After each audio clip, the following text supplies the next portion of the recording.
ini nanti akan menjadi tanda-tanda dari kiamat. Kan sekarang sudah terlihat bahwa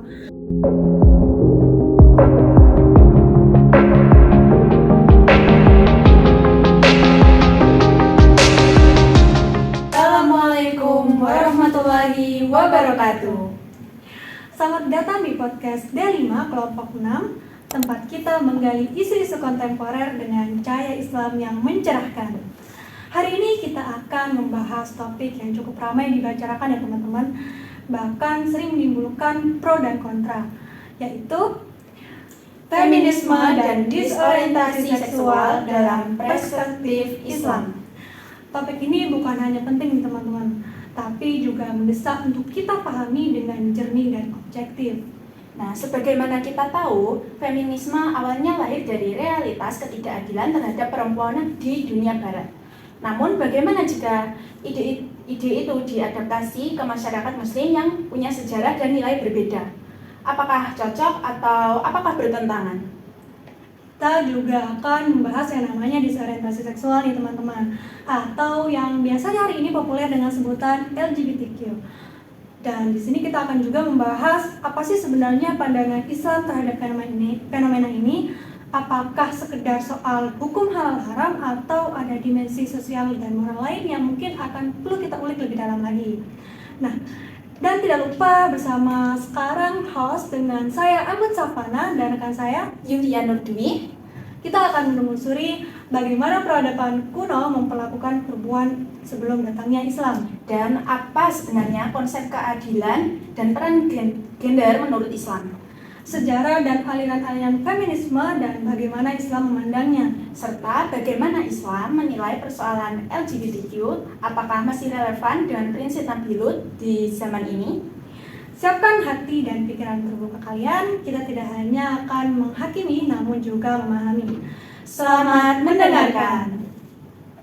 Oke, mungkin langsung saja ke pertanyaan pertama ya, untuk rekan saya atau teman saya Fari. Kita membahas topik lebih dahulu tentang mengenai perempuan dalam sejarah Islam. Mungkin Fari, aku meminta nih pendapat kamu soal mengapa hampir semua peradaban besar Islam memperlakukan perempuan secara tidak manusiawi, atau apakah ada kesamaan pola dalam perlakuan tersebut. Kan kita tahu ya Fari, kalau faktanya banyak peradaban besar Islam seperti di Yunani, Romawi, dan Arab Jahiliyah itu memperlakukan perempuan dengan semena-mena dan rendah, menganggap mereka sebagai properti atau objek.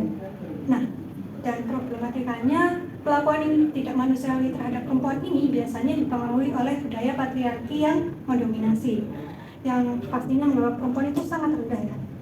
Menurut kamu nih Mari, apa yang bisa dilakukan dalam konteks masyarakat saat ini di zaman ini untuk menghapuskan pandangan patriarki yang terus berlanjut, dan bagaimana cara menghargai perempuan dengan martabat yang sesuai dengan hak-haknya di kerangka agama dan budaya? Mungkin bisa dijawab. Oke, untuk mungkin yang pertama, kenapa kok dari pertama sebelum adanya Islam itu kan, kalau kita ulik lagi dari sejarahnya kan, dari sebelum Islam itu ada agama, ada Yahudi, ada mungkin di zaman Rasulullah ada dengan suku Quraisy. Nah, pada zaman sebelum Islam itu mereka itu beranggapan karena dalam masa kepemimpinannya itu menggunakan sebuah kerajaan, sehingga ketika keturunannya itu dilahirkan dalam bentuk maksudnya dalam jenis kelamin perempuan, mereka itu beranggapan bahwanya perempuan ini tidak akan bisa meneruskan dari sebuah kepemimpinan dari seorang raja, maka mereka beranggapan bahwanya sebuah perempuan adalah sebuah beban bagi kita. Nah, karena itu mereka bahkan sangat keji terhadap seorang perempuan, bahwa ada juga sampai budaya untuk mengkubur hidup-hidup seorang anak perempuan, karena beranggapan sebuah anak perempuan adalah sebuah bencana. Karena adanya pandangan tersebut, jika kita masukkan ke dalam Islam, ini Islam itu memberikan garis cerah bahwasanya laki-laki dan perempuan itu sama loh.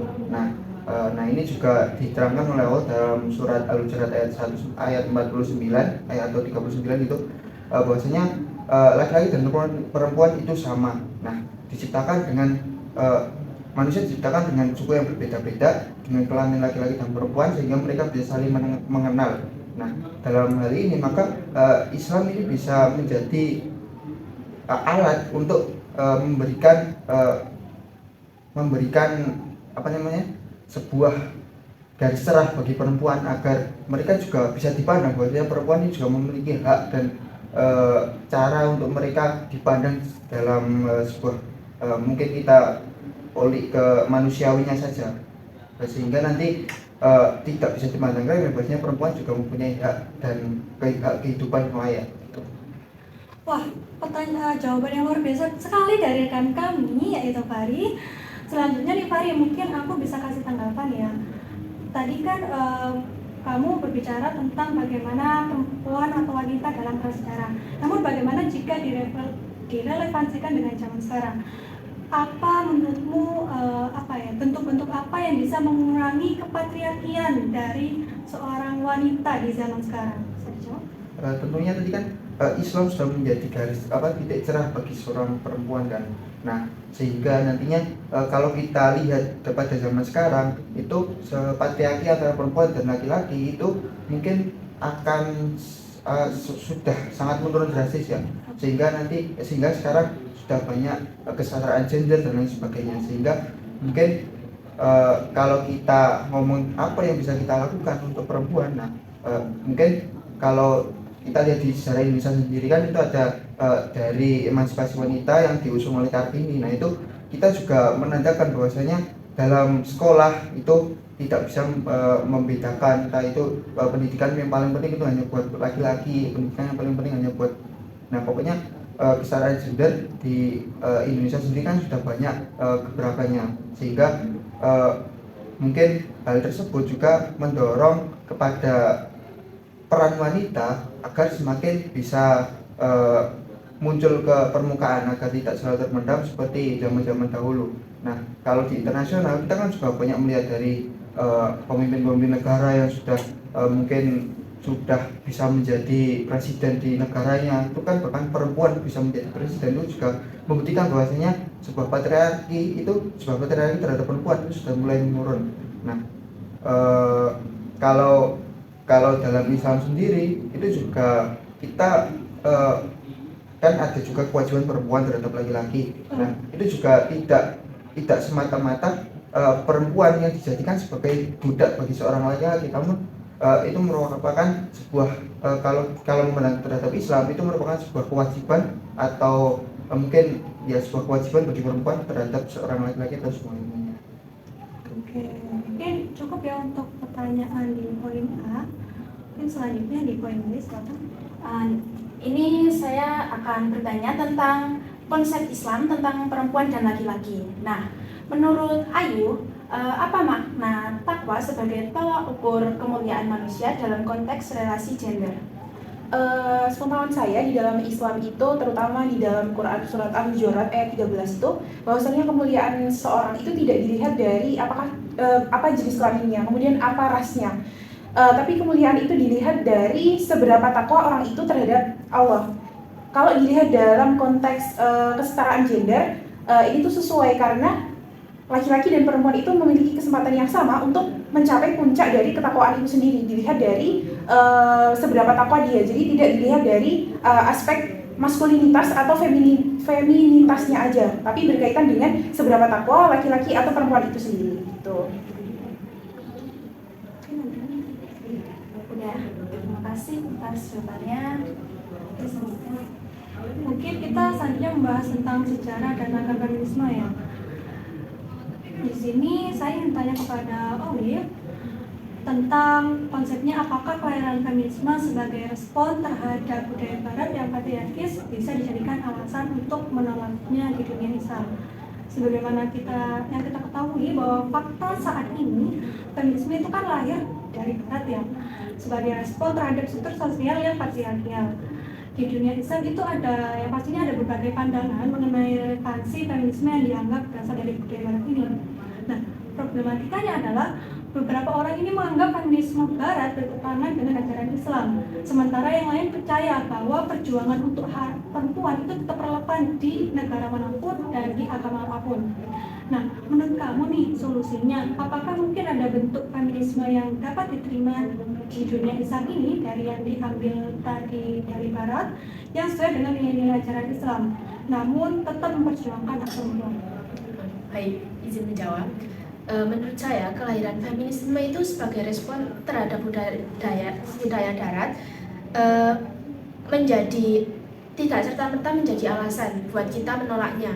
Karena kayak prinsip feminisme yang seperti keadilan itu juga dapat kita serap intinya. Kemudian untuk sebaliknya, elemen-elemen feminisme yang bertentangan dengan ajaran Islam itu perlu dikritisi. Jadi yang perlu dikritisi itu hal-hal yang tidak sesuai dengan ajaran Islam, namun yang sesuai dan baik itu masih bisa kita serap. Jadi tidak serta-merta kita menolak feminisme tersebut. Tanggapan yang luar biasa sekali ya tadi pembahasan dari yang sudah kamu sampaikan.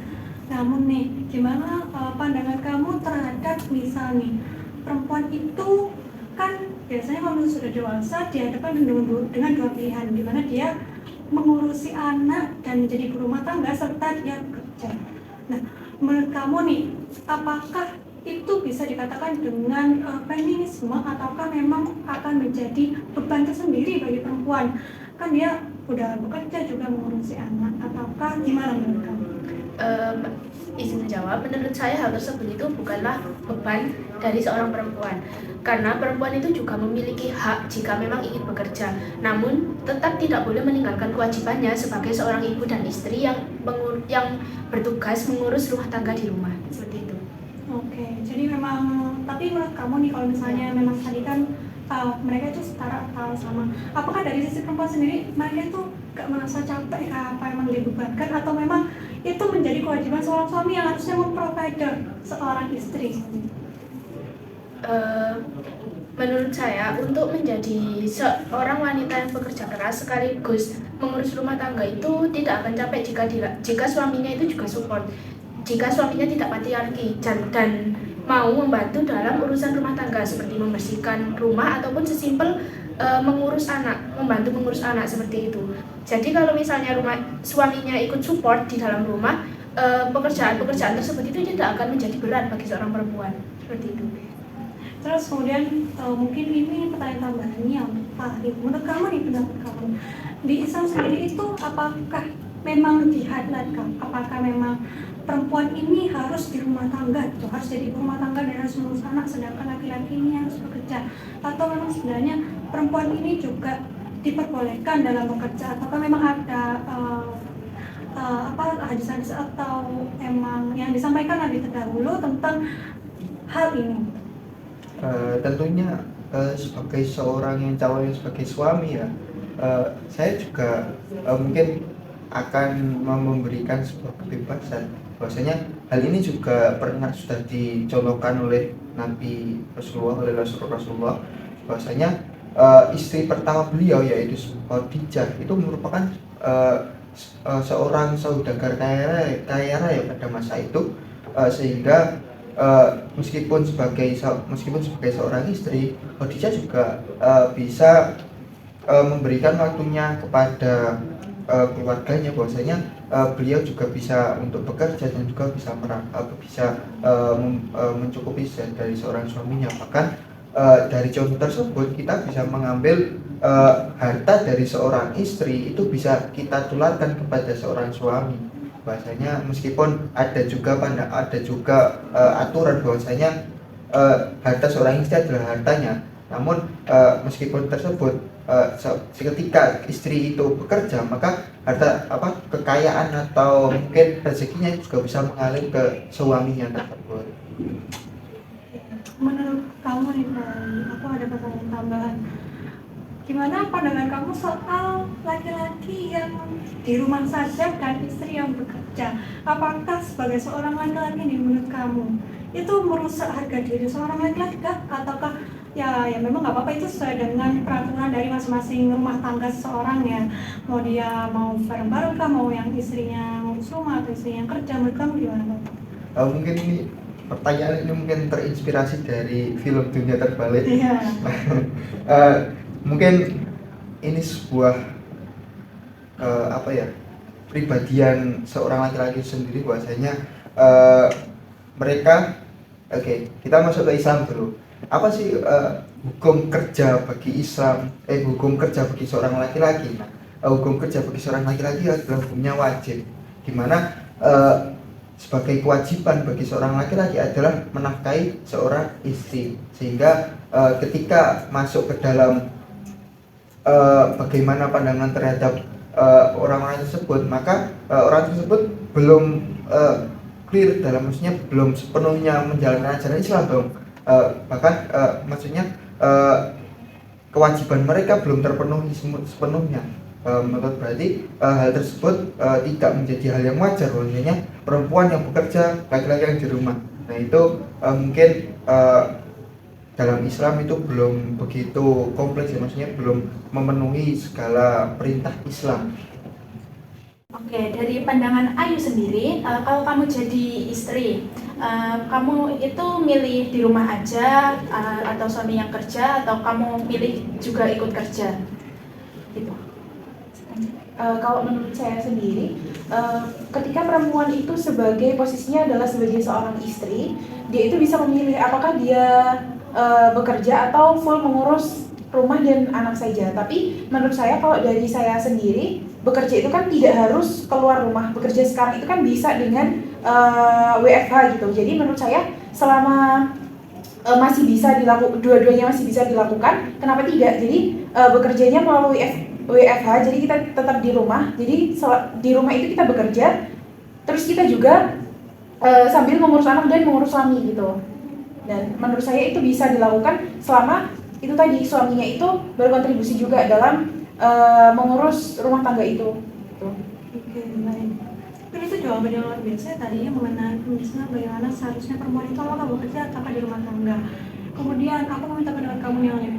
Kan sekarang ini lagi maraknya isu perceraian ya, dengan tokoh-tokoh utama atau konten itu memang public figure seperti Dilan dan Agnes Jennifer gitu ya.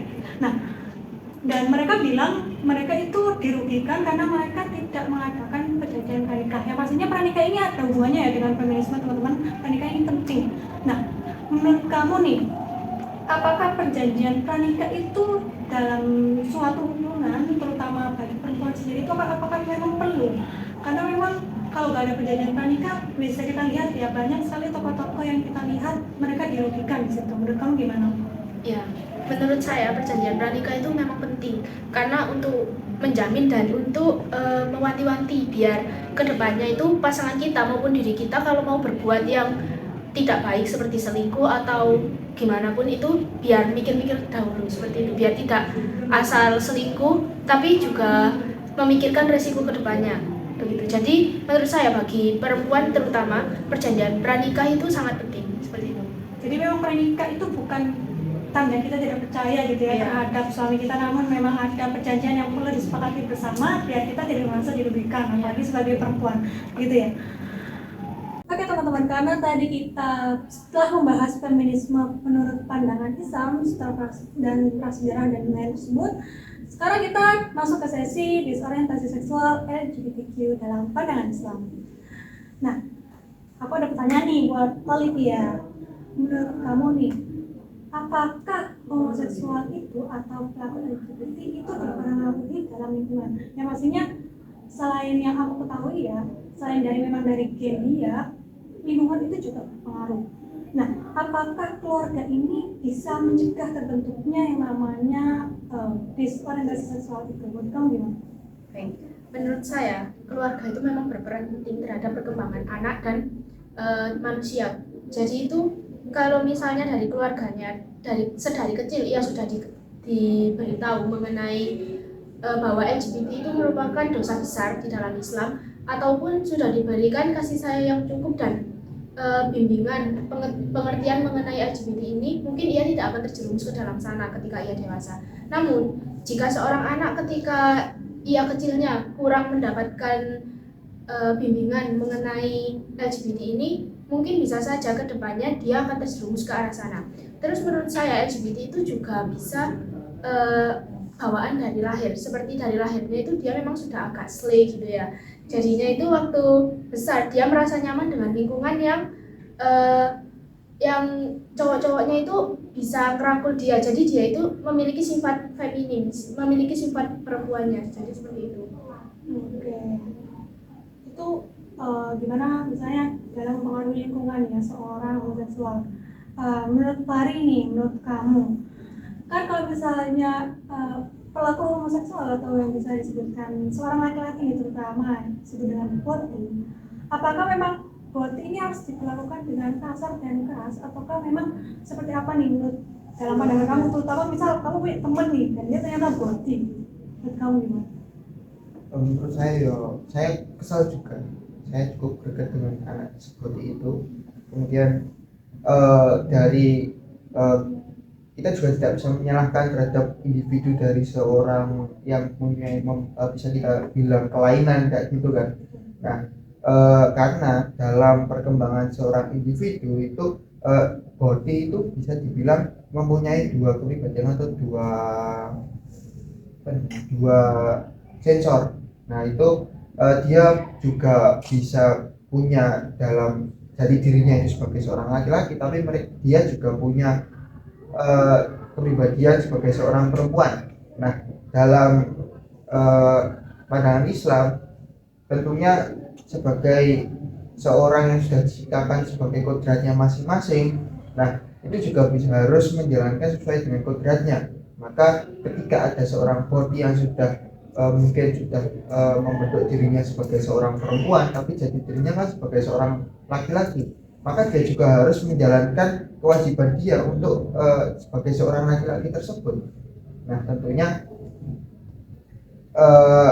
pendekatan tersebut juga harus dimulai dari sejak dini, ketika biasanya kan mereka menemukan hal tersebut itu semenjak SD ya, karena di sana mereka bertemu dengan laki-laki dengan perempuan, maksudnya dengan lawan jenisnya.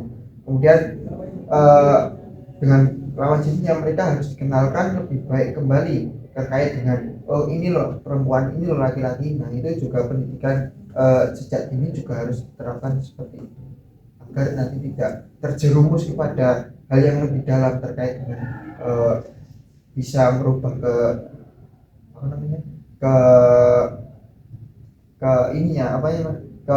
langsung ke perempuannya sepenuhnya, tapi sudah menghilangkan ke laki-lakiannya. Oke, apa yang membedakan pandangan Islam tentang homoseksualitas dengan pandangan sekuler yang menganggapnya sebagai hak pribadi? Nah, dalam Islam menganggap homoseksualitas sebagai perbuatan yang dilarang, sedangkan pandangan sekuler menganggapnya sebagai hak pribadi yang harus dihormati.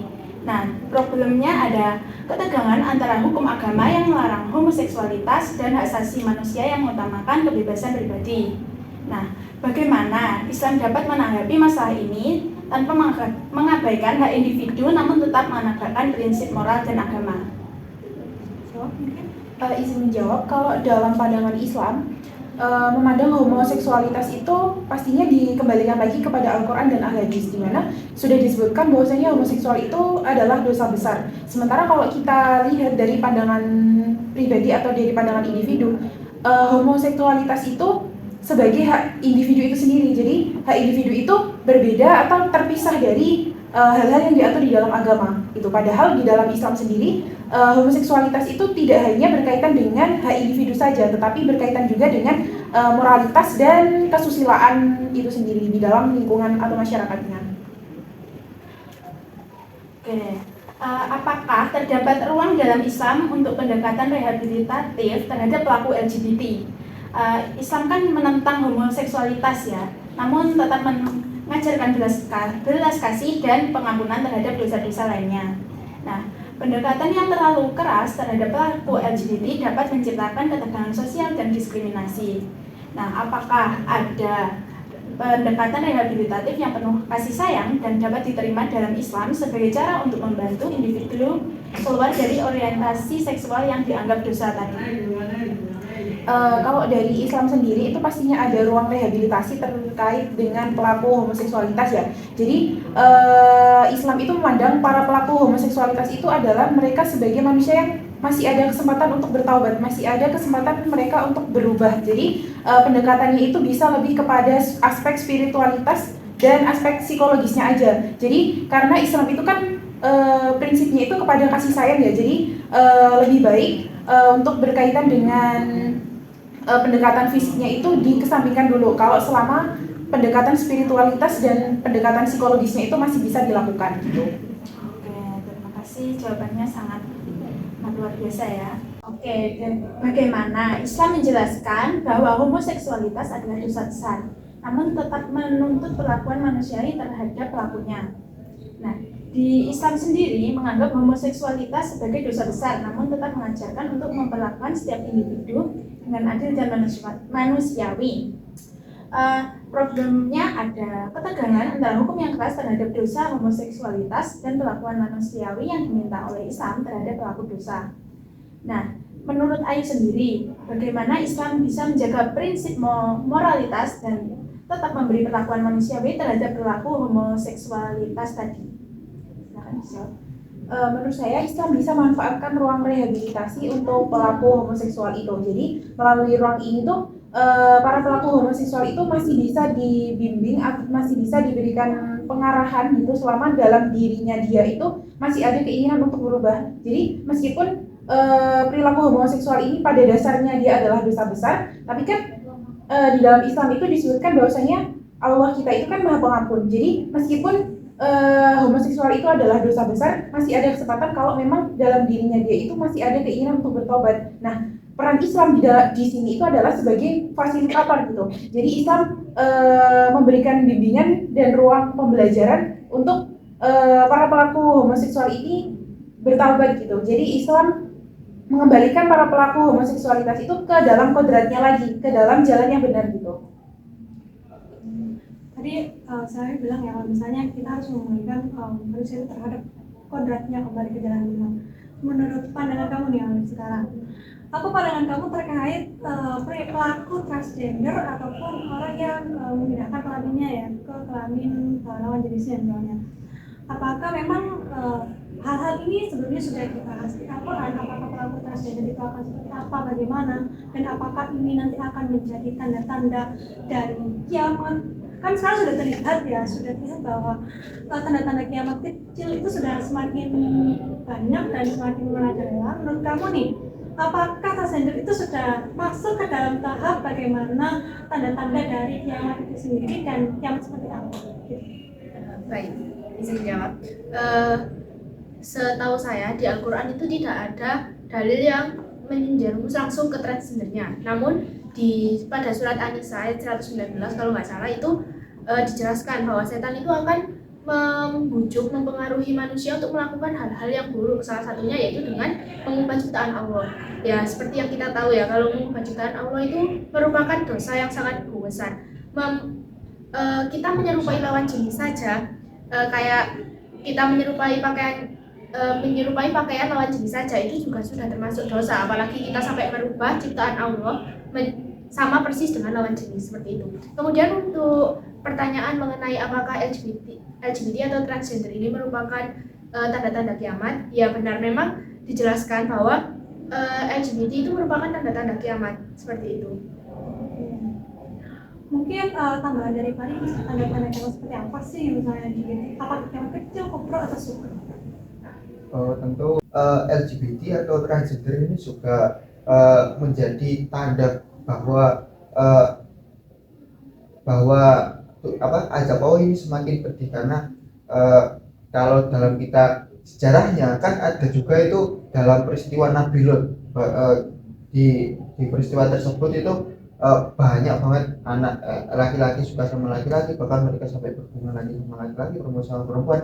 Nah itu ketika Nabi Lot sudah tidak mampu untuk mengingatkan, Allah itu bahkan memberikan azab berupa ada membalikan desa mereka sampai tidak tersisa. Nah itu merupakan bukti bahwasanya LGBT ini sebuah gambaran dosa yang sangat besar. Nah, dalam mungkin hadis juga itu juga sudah dijelaskan bahwasanya LGBT ini sudah menjadi tanda bahwasanya akan hadirnya hari kiamat atau kiamat kubro, kiamat hari akhir. Nah, itu eh, menjadi pengingat bagi kita bahwasanya peristiwa LGBT ini tidak patut untuk kita normalisasikan dalam kehidupan. Oke. Jawaban yang luar biasa ya dari rekan kita Pak Ari. Kemudian mungkin ya kalau misalnya kita dihadapkan dengan situasi teman kita sendiri yang mohon maaf dengan kata lain dia berkelainan dan kita sebagai teman dekat, bagaimana cara kita untuk mencerahkan atau membawa dia kembali kepada jalan yang benar, ataukah memang bila sudah susah untuk diingatkan, bagaimana solusi akhirnya? Mungkin bisa dijawab oleh Pak Ari. Baik. Menurut saya apabila nauzubillah min dzalik ya, teman saya, orang terdekat saya ada yang mengalami kelainan seksual seperti LGBT tersebut, hal yang pastinya saya akan lakukan yaitu mengingatkannya dengan face to face atau hanya berdua saja, karena jika mengingatkan orang maka kita itu tidak boleh membuat malu ia di depan umum, jadi harus cuma berdua saja kalau mengingatkan. Kemudian apabila memang ia tidak bisa diingatkan dan ia tetap melakukan perbuatannya itu atau malah memusuhi saya karena menganggap saya tidak menghargai keputusan dia, maka berarti kewajiban saya sebagai temannya sudah selesai. Karena sebagai manusia kewajiban kita hanya untuk mengingatkan. Kita tidak boleh memaksa ataupun menggunakan kekerasan hanya untuk memaksakan kehendak kita, seperti itu. Mungkin sebagai kewajiban seorang manusia kan sudah diterangkan dalam Al-Quran, ada juga amar ma'ruf nahi munkar, mengajak kepada kebaikan dan mencegah kepada keburukan.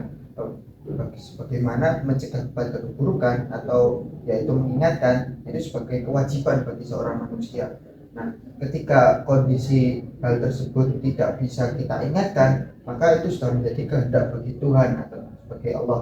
Nah, karena itu batas kita mengingatkan adalah ketika orang tersebut sudah menyentuh pada akidah kita sendiri, sehingga nanti itunya nanti akan dibalas sendiri oleh Allah. Jawaban yang luar biasa dari dua teman kita ya teman-teman. Selanjutnya nih aku ada pertanyaan lagi, mungkin lagi marak terjadi saat ini.